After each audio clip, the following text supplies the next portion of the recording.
Olá, eu sou Rita. Olá, eu sou o Silvio e esse é o nosso bate-papo informal de número 29, intitulado Brasil, Coração do Mundo, Pátria do Evangelho, o Nosso Olhar.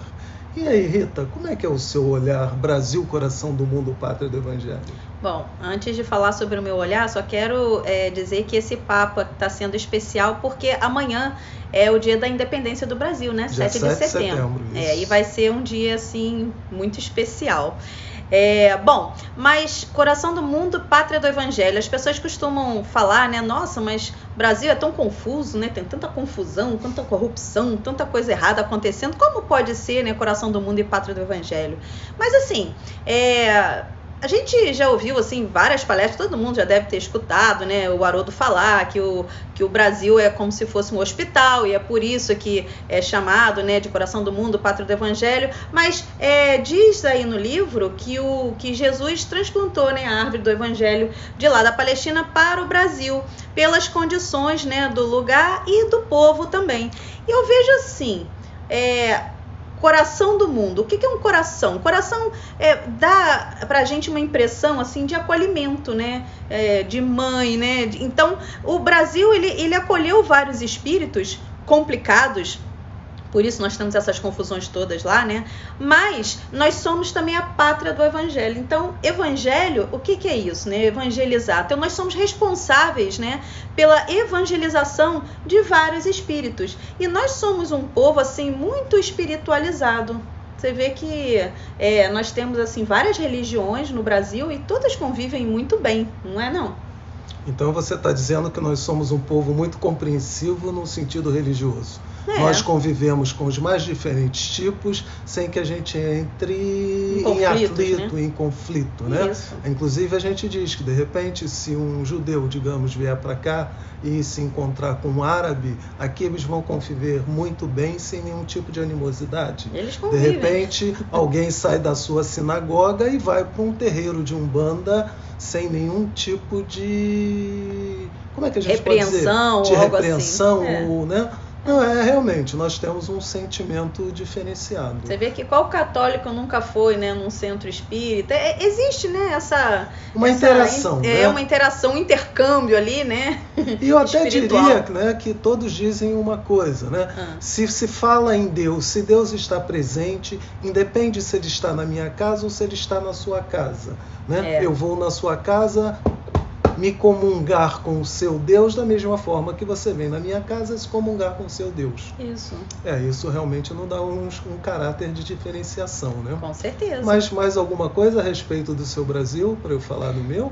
Bom, outra coisa que eu posso ver também, né, que se o Brasil é tido como um hospital para abrigar espíritos, né, complicados, né, então, quer dizer, tem muito a ver, porque Jesus, ele sempre falava o quê? Eu vim para os doentes e não para os sadios. Então, o Evangelho está ali presente no Brasil, porque a árvore do Evangelho, por quê? Porque é ali que nós vamos precisar, né, ajudar aos espíritos necessitados a se curarem, né, através da evangelização. Mas, Rita, a gente fala em evangelho, evangelização, né, em cura, mas algumas pessoas certamente devem dizer, poxa, mas quando vocês falam em evangelho, a gente pensa em Bíblia, né, e ler a Bíblia é uma coisa complicada, é uma coisa pouco inteligível. O que teria de diferente nesse ensinamento, digamos, mais propriamente de Jesus, para que a gente considerasse que o evangelho deve ser uma coisa muito presente na nossa vida? Duas coisas muito simples. As duas leis divinas. E quais são essas leis? Você já sabe, né? Você já falou várias vezes aqui pra gente. A reencarnação e a causa e efeito. Então você acha que se nós tivéssemos conhecimento das leis de reencarnação e causa e efeito, teríamos uma vida diferente? Isso mudaria muito as nossas vidas? Com certeza. Se eu sei que o que eu fizer hoje, né, amanhã eu vou ter um resultado de acordo com o que eu fiz, eu vou pensar duas vezes antes de fazer alguma coisa ruim, né? Isso.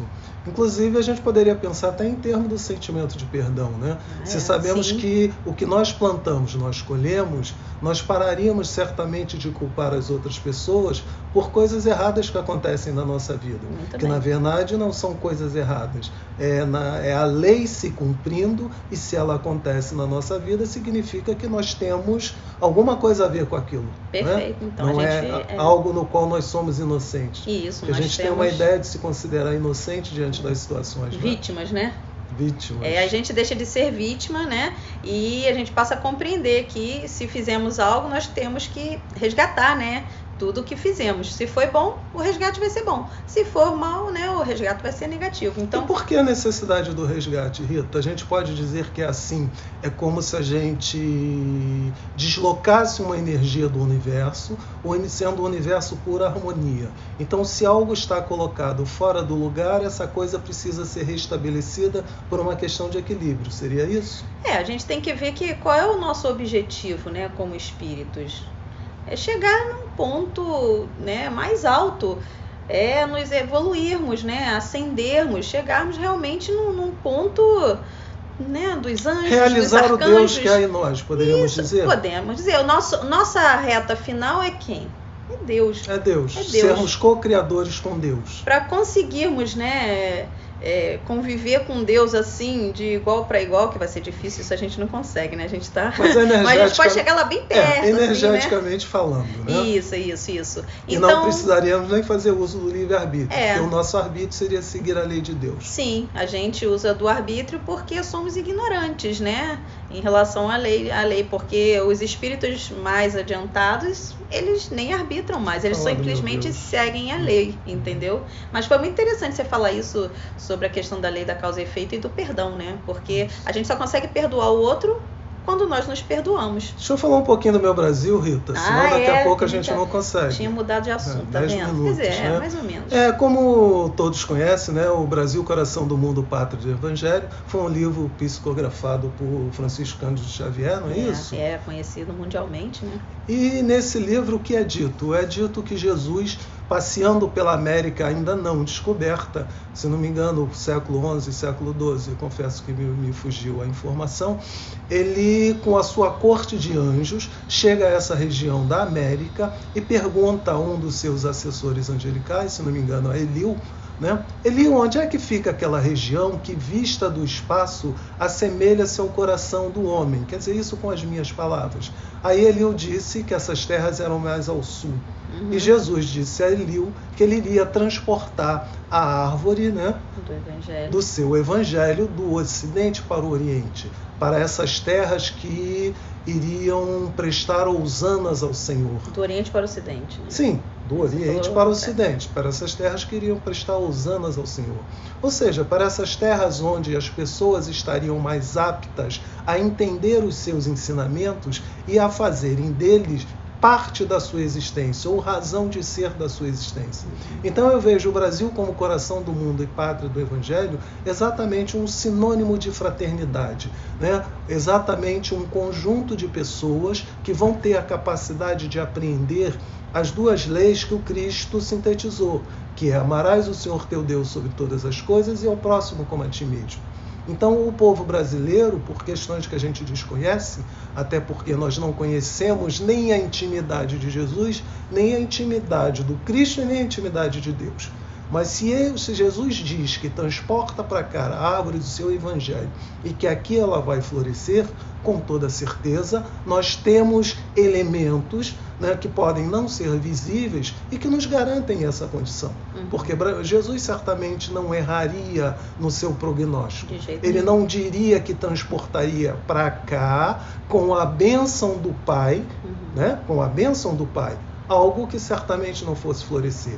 Então, o que eu acho que a gente precisa na condição, não de brasileiros, mas de todos aqueles que vivem nas terras do Brasil, é exatamente essa força e esse empenho no sentido de nós sermos fraternos, no sentido de a gente cultivar essa questão de amarás o teu Deus sobre todas as coisas e ao próximo como a ti mesmo.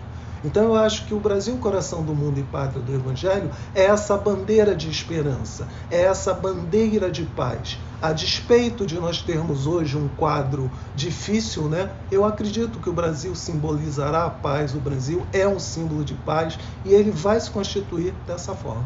Muito bem. É isso? É isso então, aí. gente, espero que vocês tenham gostado. Vamos sugerir que as pessoas também leiam um livro, né? Que é muito interessante, tá? Vai. Deem o seu like, visitem as nossas páginas. Ou o seu dislike. Né? E um grande abraço para todos vocês, que a gente não pode passar de 10 minutos. Um grande beijo, tchau, tchau. Feliz independência.